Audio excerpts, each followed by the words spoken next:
Okay, hello everybody.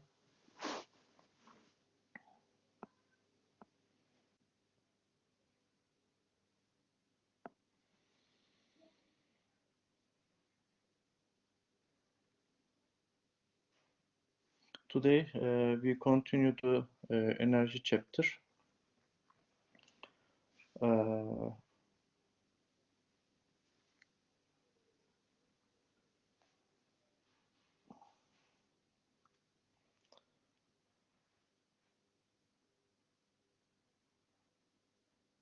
And since you saw the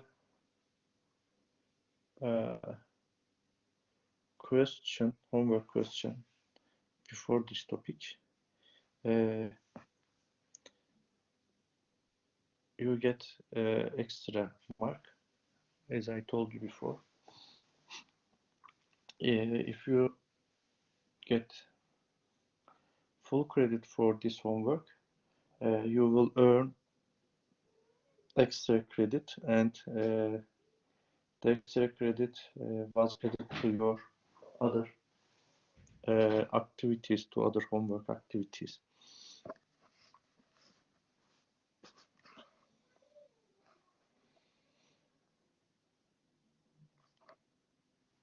So today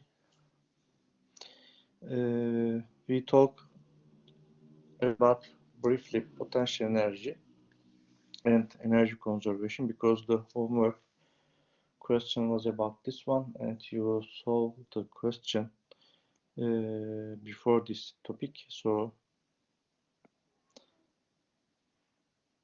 that's why this topic will be quick.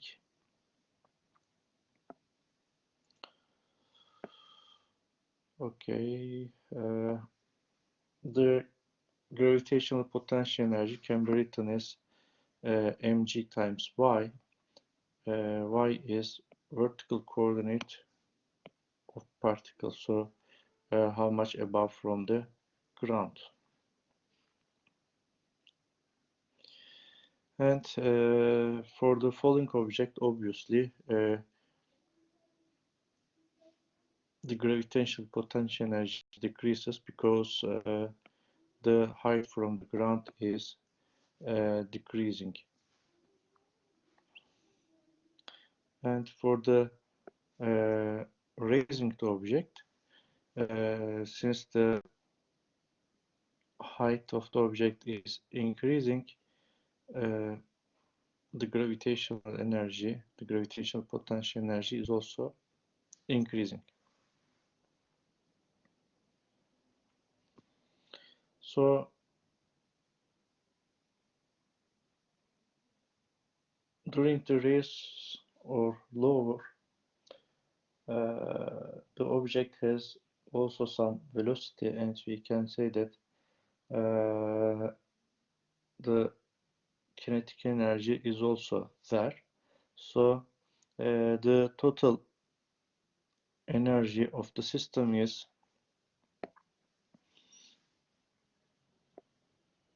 this one, and energy is a conserved quantity. So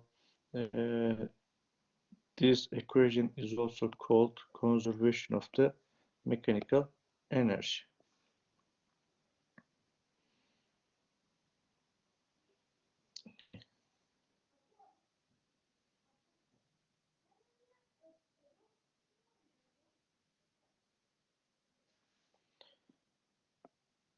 So let us look at a small, simple example. You throw a baseball straight up, giving it an initial velocity of magnitude this. Find how wide it goes, ignoring a resistance.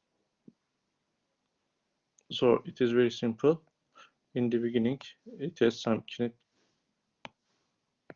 In the beginning, it has some kinetic energy.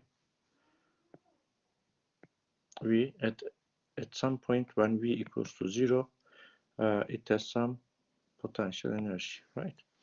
So it means that in the beginning, V square equals to mgh. So from here you can find a solution for H. V square root 2G. Right. Then the height is 20.4 meter.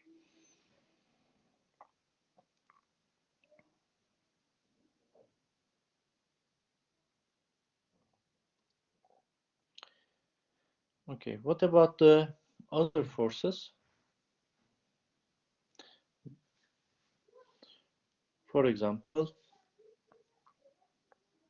a parachutist system, obviously it goes down, so it has some kinetic energy, right? And because of the gravitation, it has some potential energy, gravitational potential energy. And because of the air resistance here, this is the direct force, right? It is opposite to the direction of motion. And because of the direct force, you can talk about the work done by the direct force. So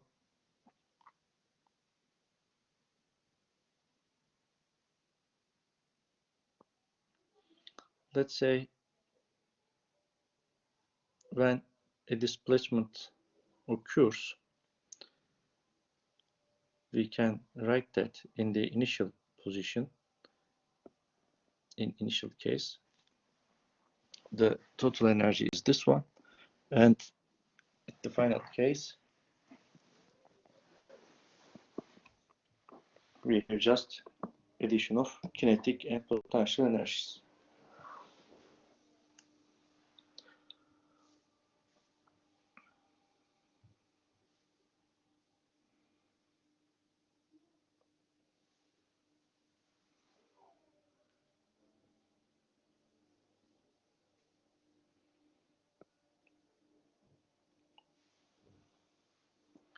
Now let us look at the example.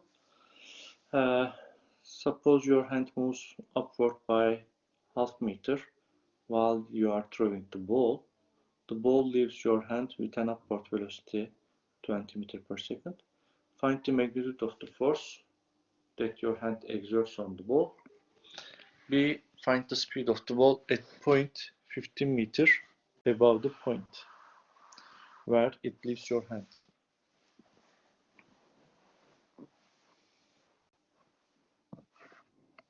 So let's say before throwing the ball,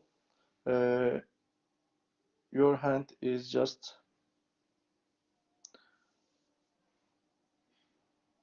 below the origin. Okay. Then when your hand reaches to the origin, the ball leaves your hand.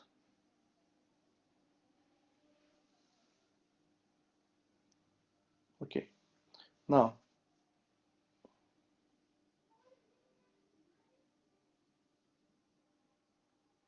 in the beginning, let's say we have K1 plus U1. This is K2 plus U2.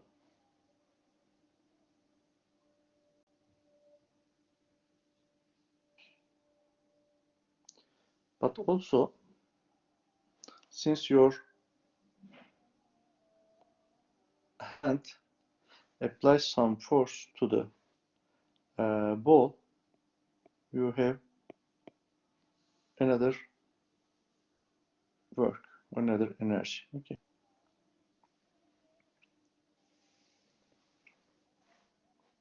So let us write everything term by term. In the beginning, the kinetic energy of the ball is 0, and since you start the motion from a point below the origin, the gravitational force, gravitational potential energy is this one, and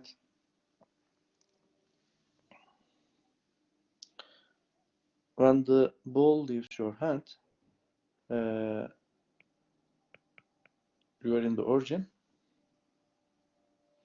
so gravitational potential is 0, Then we can write the conservation of energy.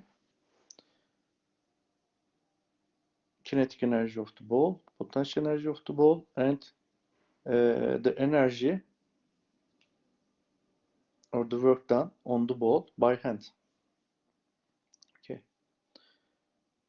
Equals to K2 plus U2. What is K2? It is the kinetic energy when the ball leaves your hand, and U is potential energy when at the point the ball leaves your hand.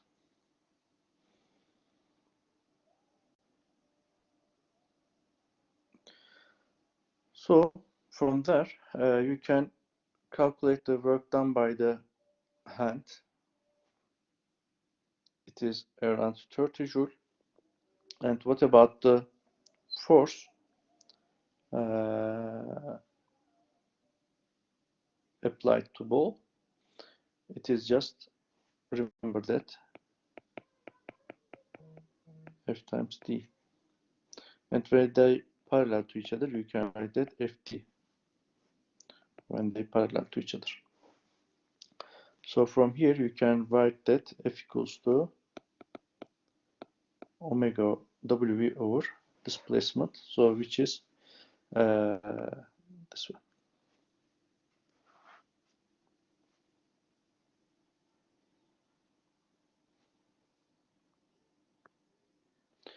Then find the speed of the ball at point 15 meter above the origin.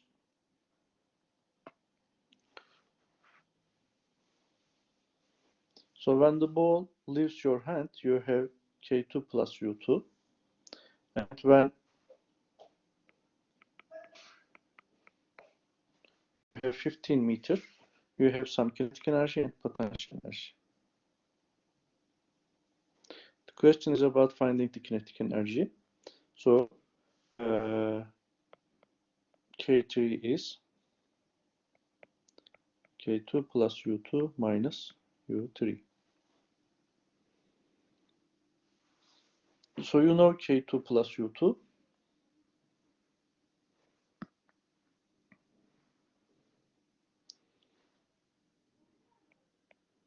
It is 29 joule. When you calculate U3, it is 21.3 joule. So the kinetic energy at 15 meter is 7.7 joule. Then the velocity of the ball is plus or minus 10 meter per second. We cannot choose the sign because we don't know the motion of the ball, whether it is going upward or going downward. We don't know it, so that's why we don't select the sign. We left the result as this one.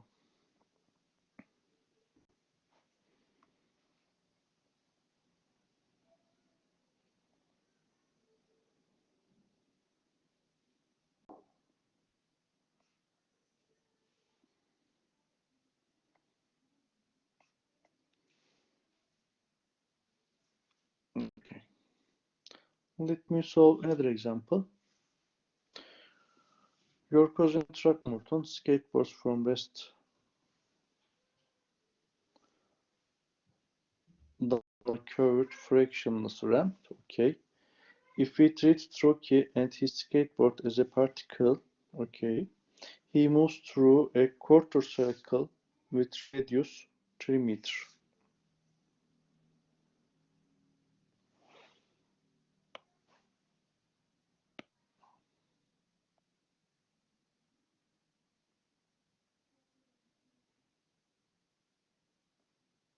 Okay, this is something like this. It's not so good, but it's something like this.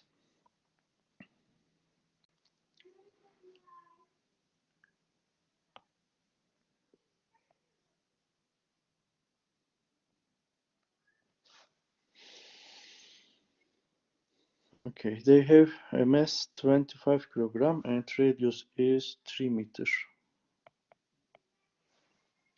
Find his speed at the bottom of the ramp. Okay. Find the normal force that acts on him at the bottom of the circle. Okay, we write the conservation of energy. K1 plus U1 equals to K2 plus U2. In the beginning, the guy starts the journey from rest, so it means that K1 is 0. And since the guy reaches the ground, U2 is 0.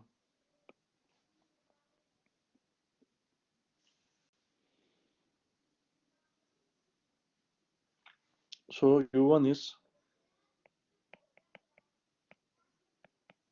mgr and K2 is 1/2 mv square. So from here we can write that V equals to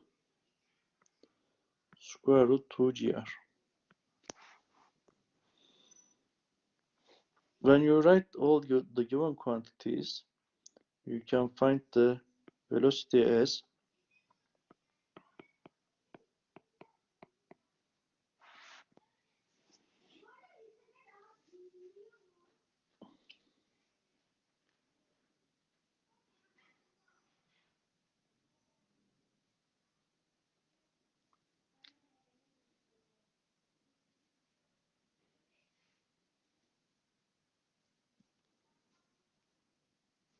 find the normal force that acts on him at the bottom of the curve. Now, this will be a little bit tricky. You see that the path is just a part of the circle, so it means that you can consider the motion as circular motion. Okay, so the forces acting on the guy is weight and normal force, so N minus mg equals to ma. Okay, so what is A? We need to find this one. Remember that we thought that it is just a part of the circular motion, so the acceleration for the circular motion, remember that it is v square over r. V square is this one, 2gr, so it is 2 times g. When you put this term to the right hand side of the equation, you have n minus mg equals to m times 2g. So n is 3 mg. What is it? 3 times 25 times 9.8. So it is this one.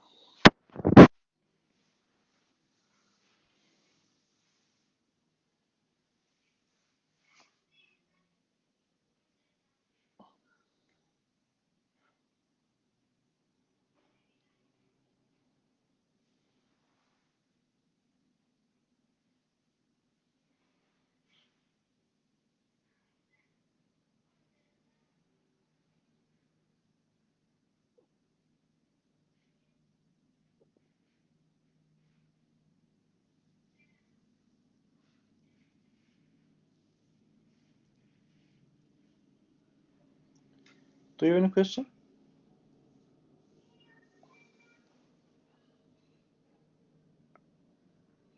Okay. Suppose that the ramp is in the ramp in previous example is not frictionless and the speed of the guy is 6 meters, not in the 7.6 meters. So what was done the work by friction force.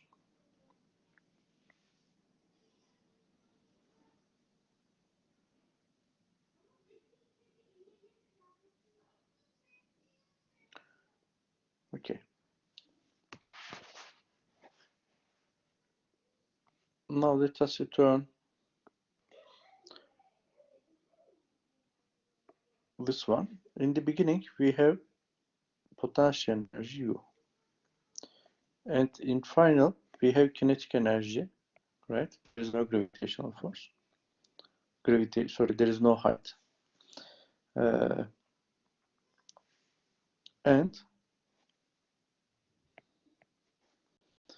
there is some lost energy. And this is the work done by the other force.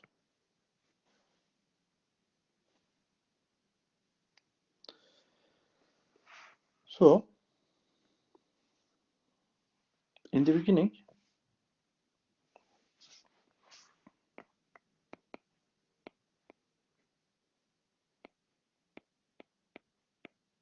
(25 times 3 times 9.8), so U is 735 joule. What about the kinetic energy? It is 1/2 25 times V square. What was it? It is 6 square. So K is 450 joule.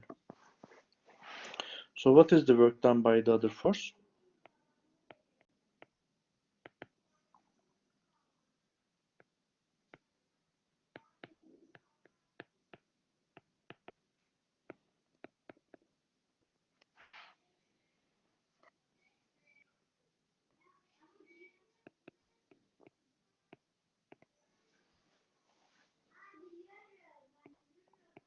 It is 285 joule.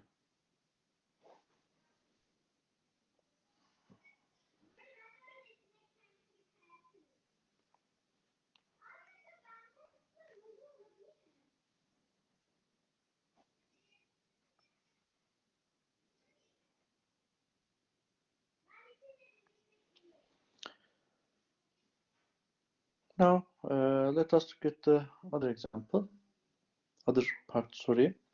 Elastic potential energy or spring potential energy, spring energy, etc., whatever you say. It is just 1/2 K x square. So you know it. Otherwise, we cannot solve the question.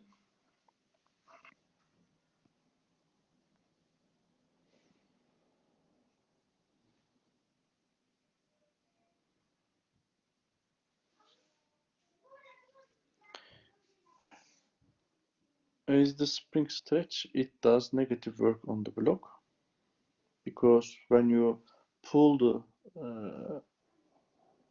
block, the spring force must be opposite to that one, and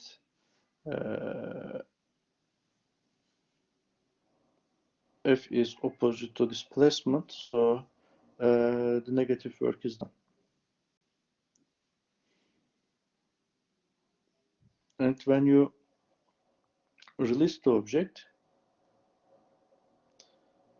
the block moves to the left, which is parallel to the spring force, so the system does positive work on the block.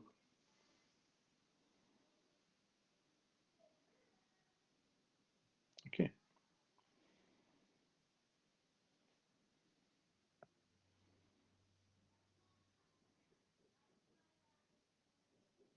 So work done by the elastic force can be expressed like this.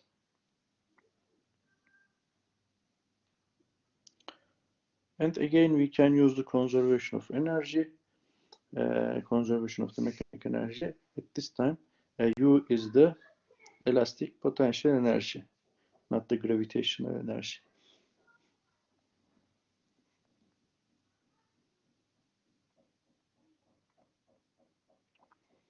And also we can use the gravitational and elastic forces together.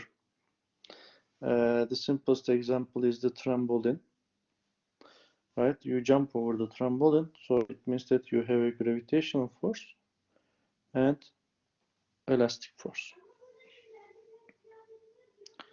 So the potential is just summation of these two potential energies. And let us solve a simple example which is very similar to your homework question. A 2000 elevator with broken cables, here it is the cables broken, in a test ring is falling at 4 meters per second where it contacts a spring at the bottom of the shaft. The spring is intended to stop the elevator compressed at 2 meters as it does so. During the motion, a safety clamp applies a constant 17,000 Newton friction force to the elevator. What is the necessary force constant for the spring? Now,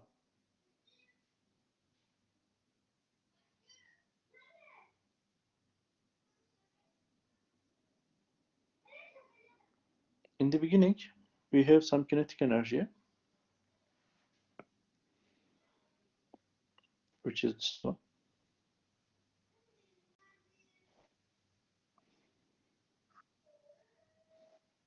And at point 2, we have y2, okay. And in y2, we have some potential energy, which is just addition of gravitational potential and spring.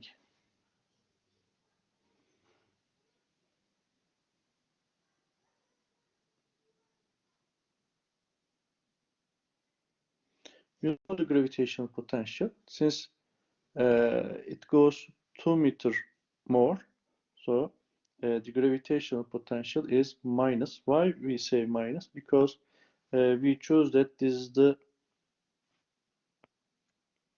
y equals to 0 point. So since it goes 2 meters below, you have y equals to minus 2 meters.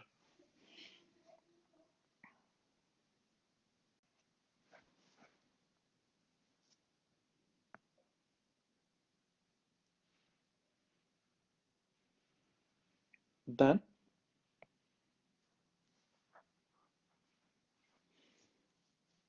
the gravitational potential is this one.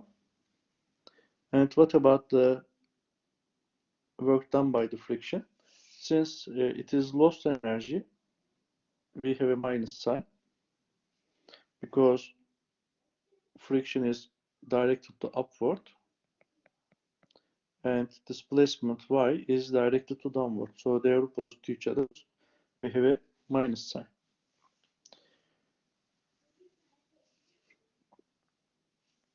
So it is minus 34,000 joule.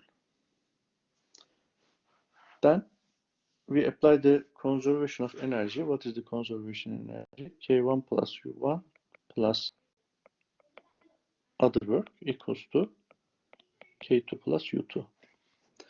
K1 is this one, U1 is 0, W other is this one. K2, since it's slope, it is 0, and U2 is this one.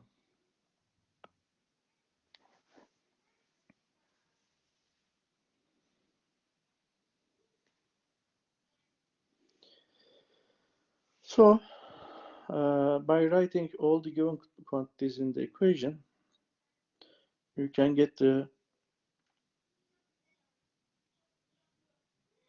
spring constant as 1.06 times 10 to 4 Newton per meter.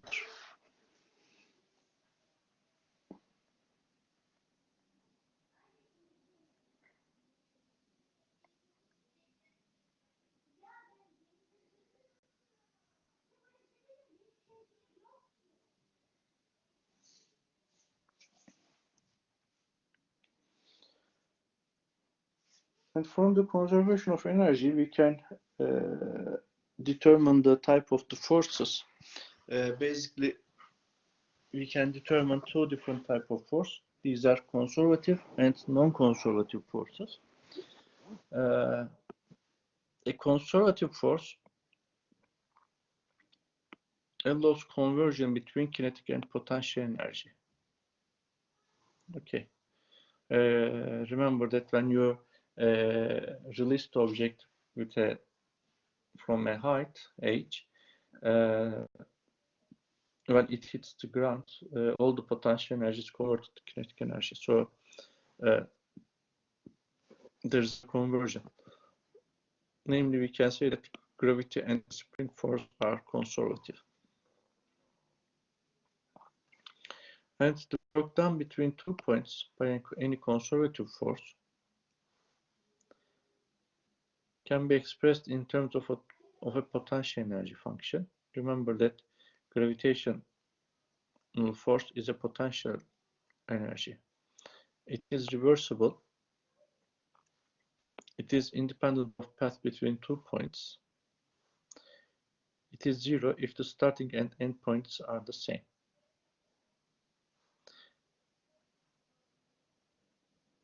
And if a force is not conservative, it is called non-conservative force or dissipative force.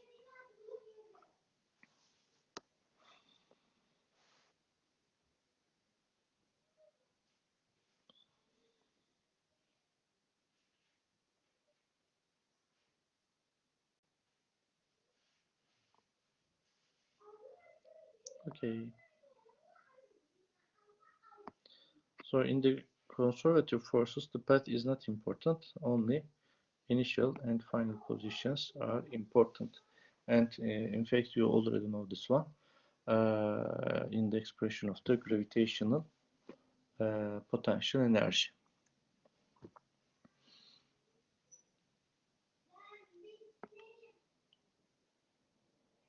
But the conservation of energy does not change. So the type of force is not important. The only important thing is this one. So the potential comes from the conservative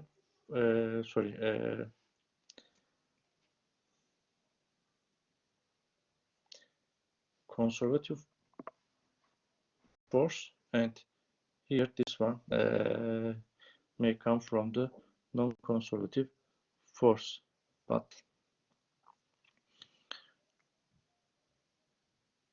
eventually the conservation of energy still holds.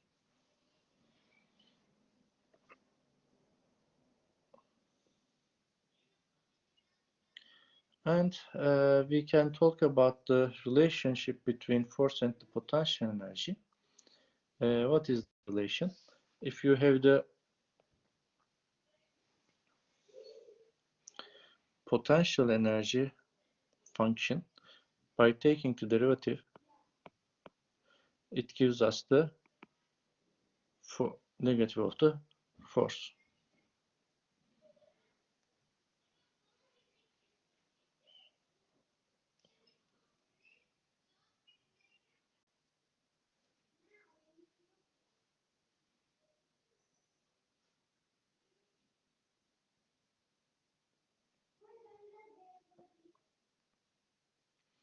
For example, u equals to 1/2 kx square, and f is, by taking the derivative, it is minus kx, and we know that the spring force is always opposite to the applied force. You know, when you pull the spring force is directed to the opposite of the pull. So you can draw the force position diagram.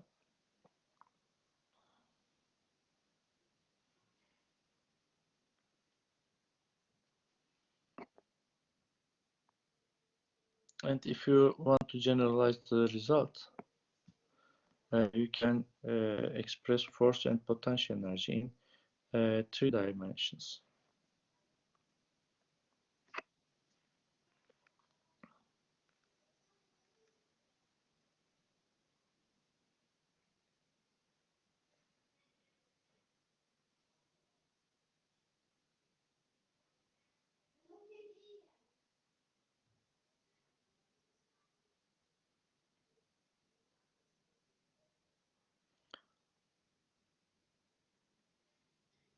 So, for example, let us talk about the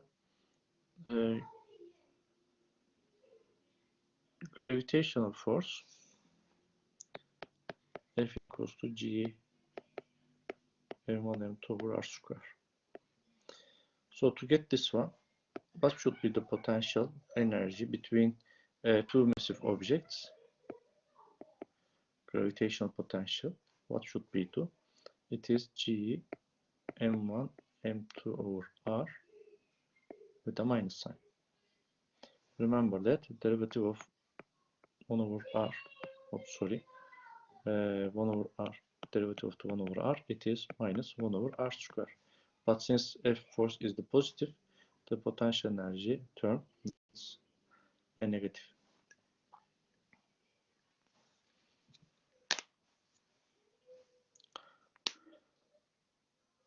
Okay.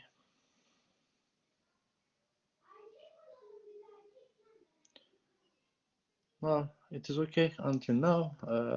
As I told you before, since you solved the questions,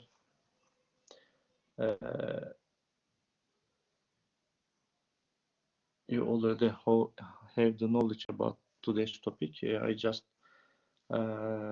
be quick. So now we can start the new topic.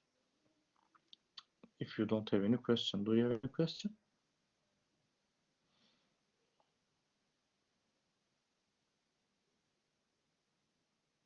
Okay, I think everything is fine.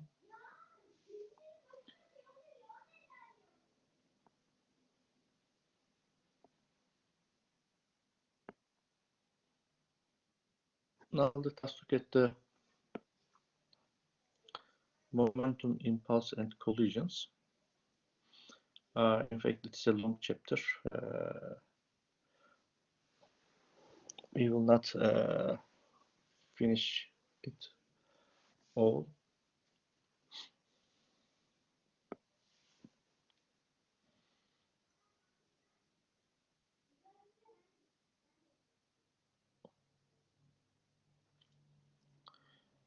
Okay, this is the topics in the chapter. Obviously, today we cannot learn everything about the chapter. I hope these first two items is enough for today. And next week we talk about the rest.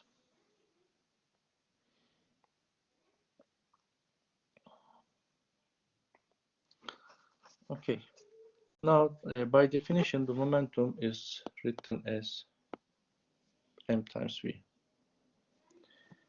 Okay, so if the object with mass m moves with velocity v, the momentum is parallel to the direction of motion, and it can be expressed by p equals to m times v. And remember that Newton's second law, F equals to m times a. And remember, what is a? It is just the derivative of the velocity. So if you write this one, m dv over dt, and let us apply the chain rule.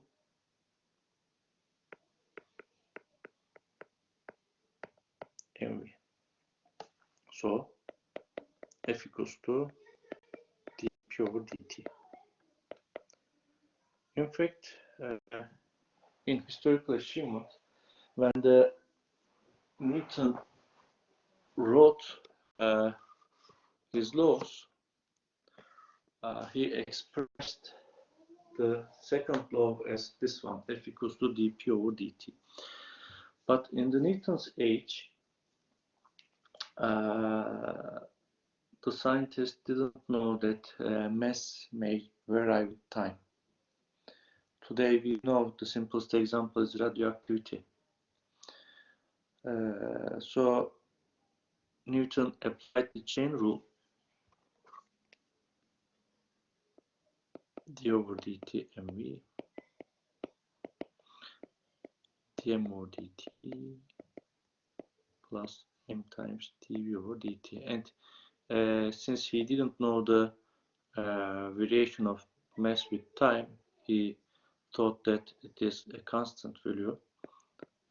He wrote that it is 0, and this is a Newton acceleration, and F equals to ma.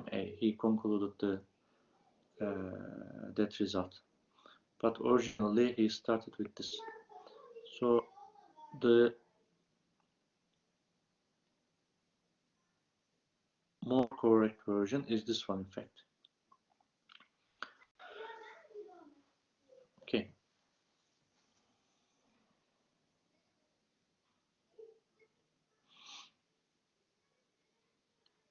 And we can a new quantity which is called impulse. Impulse of a force is the product of the force and the time interval during which it acts.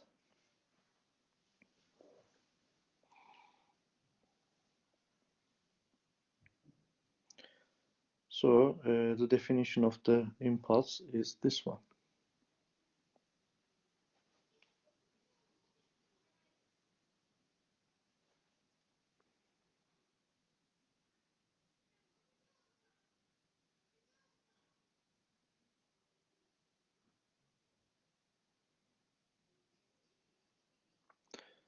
So the area under the curve of net force versus time equals the impulse of the net force. It is very obvious.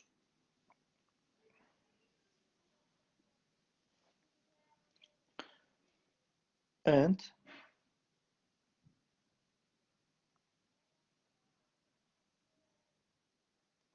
remember that F equals to dp over dt. So when you write this expression in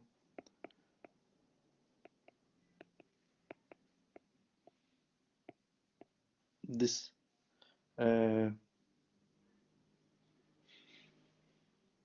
larger variation case, you can write that delta p equals to F times delta t. So F times delta t is what? Impulse. So you can conclude that J is just change in the momentum. This is called impulse momentum theorem.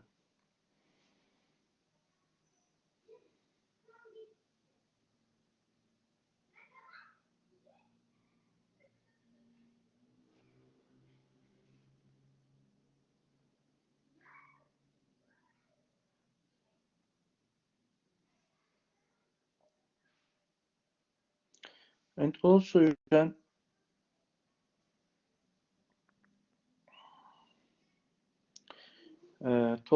you can compare momentum and kinetic energy.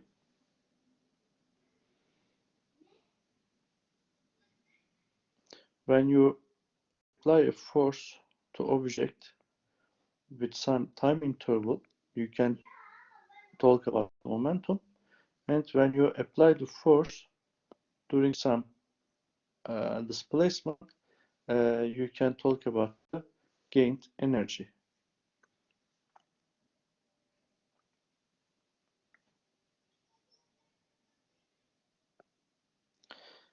So let us look at an example. You throw a ball with mass 400 grams against a brick wall. It is moving horizontally to the left at 30 meters per second. When it hits the wall, it rebounds horizontally to the right at 20 meters per second. Okay.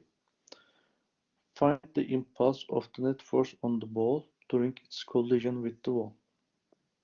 Okay, we can do it. If the ball is in contact with the wall for 0.01 seconds, find the average horizontal force. Okay, it's very simple. Remember that J equals to delta P. So it is P final minus P initial. What is P final?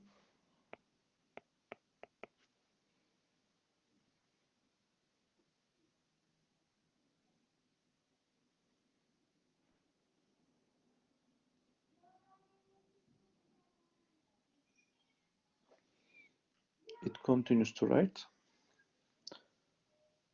So 0.4 times 20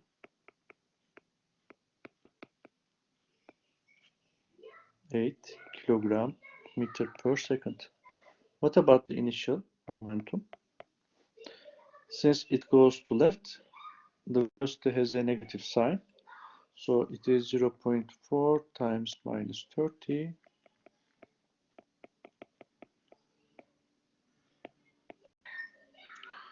And what is delta P? P final minus P initial. It is 20 kilogram meter per second. So impulse is this one. It is J.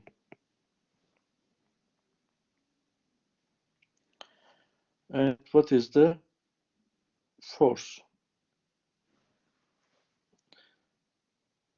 J equals to F times delta T. Remember this one. And F equals to J over delta T. J is 20 and delta T is 0.01. So F is 1, 2, yes, 2000 newtons.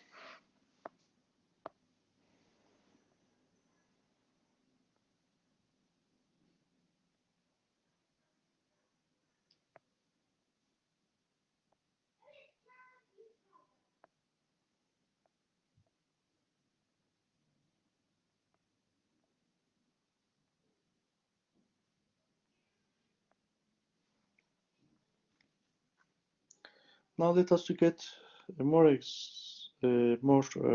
complicated example.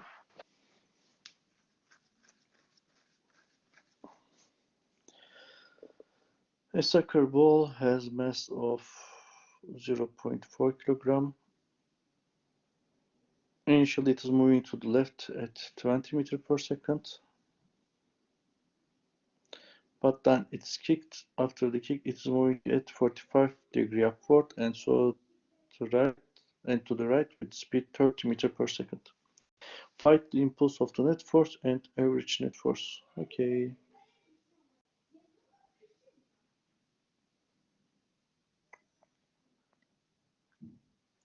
So in the beginning,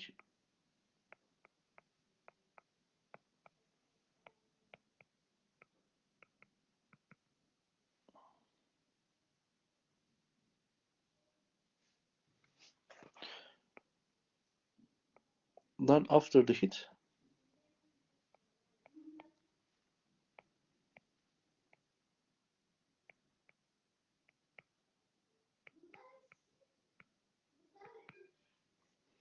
which is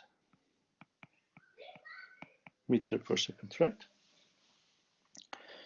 Why this one equal to V to Y? Because we have 45 degree. This is a special case, remember.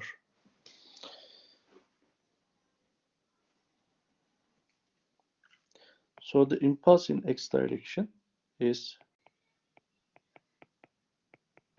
P1X. It is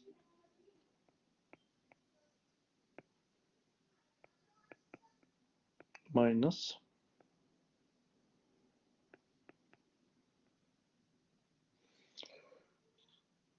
P1X. What is it? It is minus 20.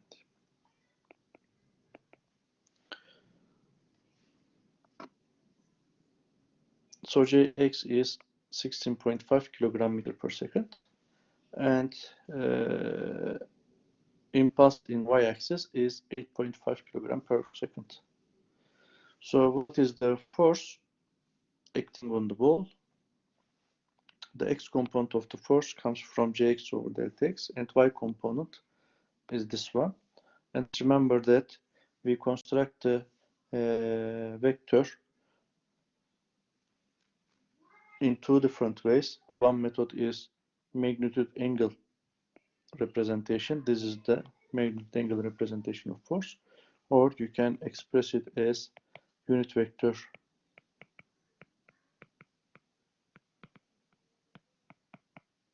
expression.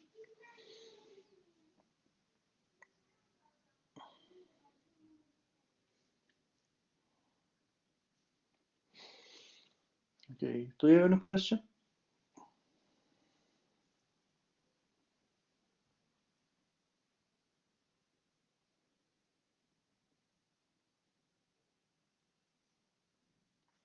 I think everything is fine. Now, let us talk about a new definition, which is isolated system. What does it mean?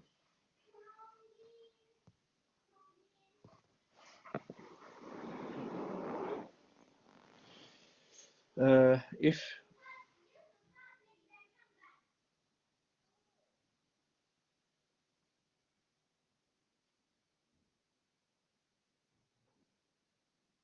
there is no external force acting on the system, we can say that the system is isolated. So two astronauts touch each other. So it means that they act some force on each other, but there is no other force on the system. There is no gravitation, there is no some unknown force, etc. That's why we say that the system is isolated. The only elements of the system apply some force on each other, but there is no external force.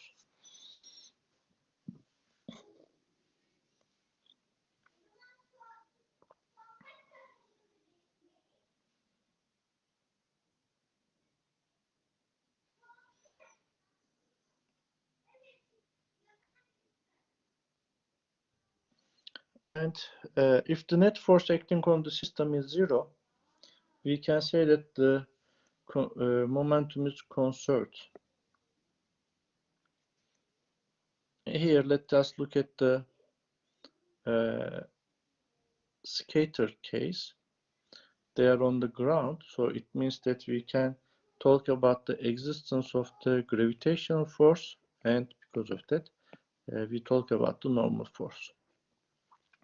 But since they balance each other, there is no net external force. Net external force is zero.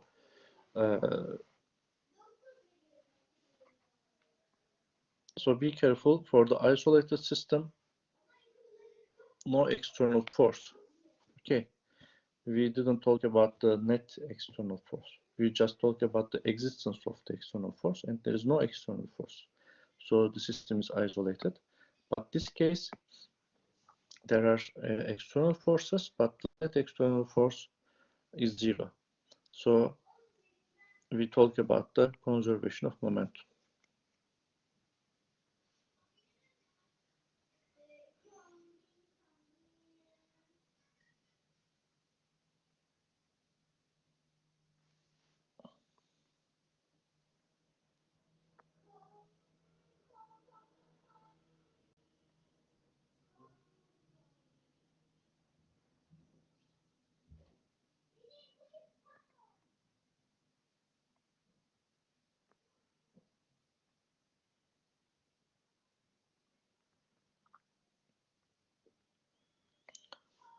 So let us remember that the momentum is a vector. So when we talk about the total momentum of the system, we cannot just add the momentums of the elements as scalars. We must just perform the vector calculus. Okay. And there is a famous example. It is a recoil speed question.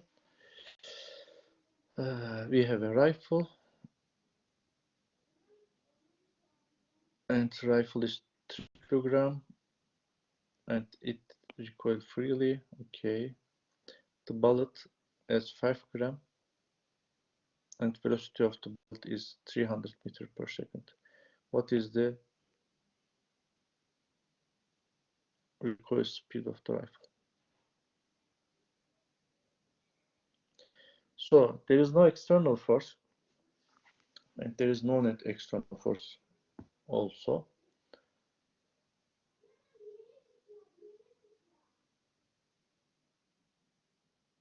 So it means that the momentum is conserved, and in the initial case everything is stationary, so it is 0, and the final case the momentum of the system still 0, but here they have some components.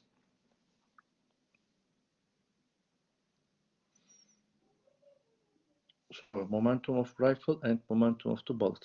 What is the momentum of rifle? M rifle times V recoil plus M bullet times V bullet equals to what? 0.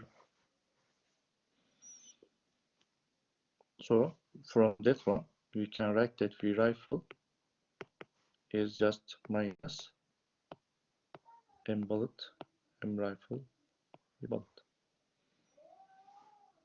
So it is minus 0.5 meter per second. What are the final momentum and kinetic energy of bullet and rifle?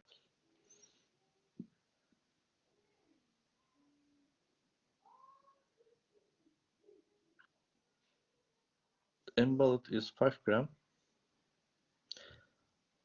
So final momentum is this one for the bullet, and kinetic energy of the bullet is this one. What is the final momentum of the rifle? Since it has some recoil speed, it is opposite to this one, and minus 1.5 kilogram meter per second, and this must be equal to the momentum of the bullet, because you know that P equals to P bullet plus P rifle, and it is 0. So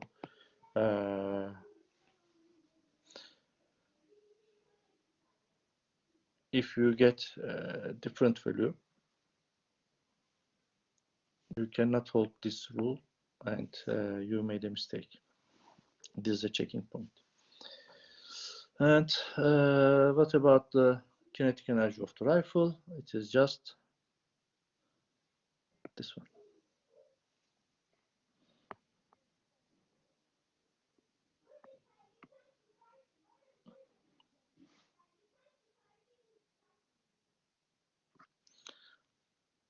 Let us solve another example.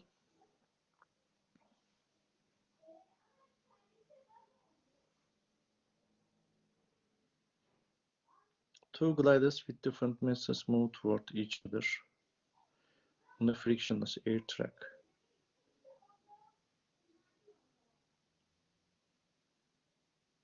After they collide, glider B has a final velocity of 2 meters per second.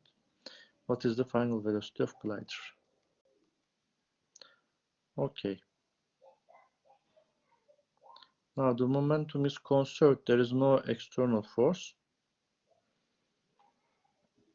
So in the beginning,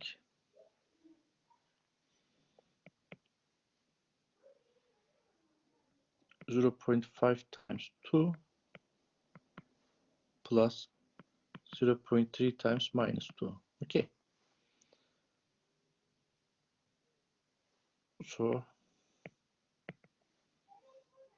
0.4 kilogram meter second per second. After the collision, the momentum does not change.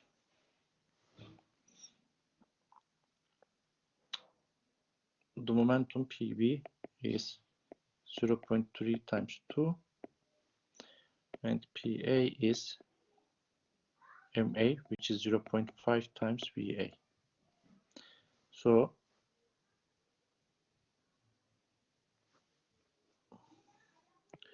0.5 times VA plus 0.6 equals to 0.4. So VA is 0.4 minus 0.6 divided by 0.5. This is not equal to sign here. We have a minus sign, so VA is minus 0.4 meter per second.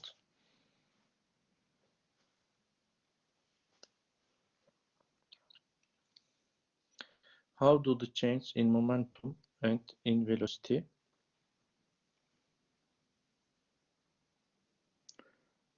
it is simple.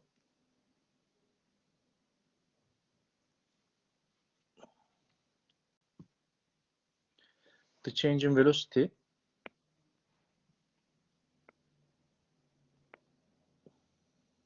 VA2 minus VA1. What is VA2? Minus 0.4 minus 2, which is minus 2.4 meter per second. What is change in momentum, delta P? You just multiply this one by M, 0.5.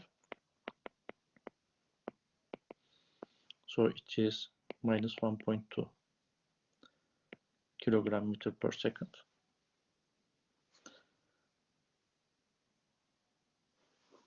And delta VB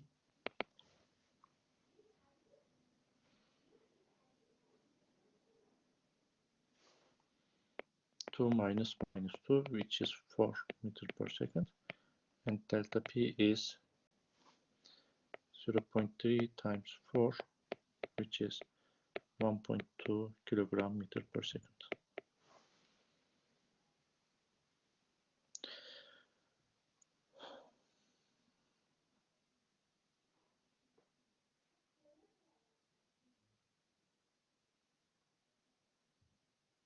So the steps are very easy, but since I don't have enough space and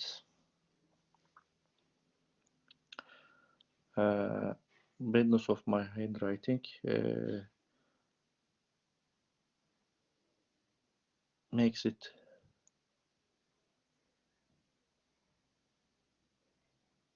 difficult to understand. If you have some questions, please ask.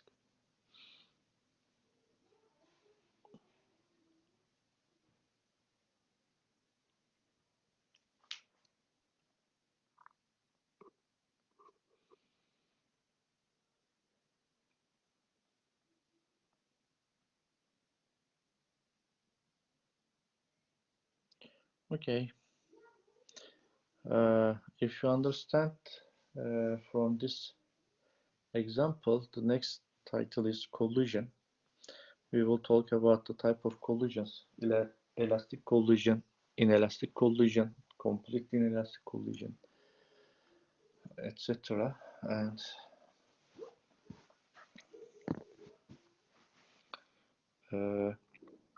since today we look at many topics, I don't want to go further.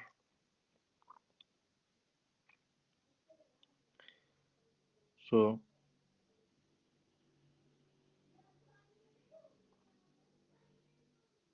let us stop here.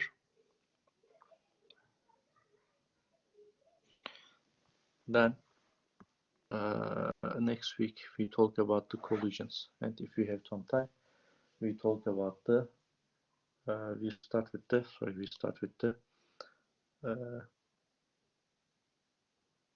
center of mass and rotation, whatever we left.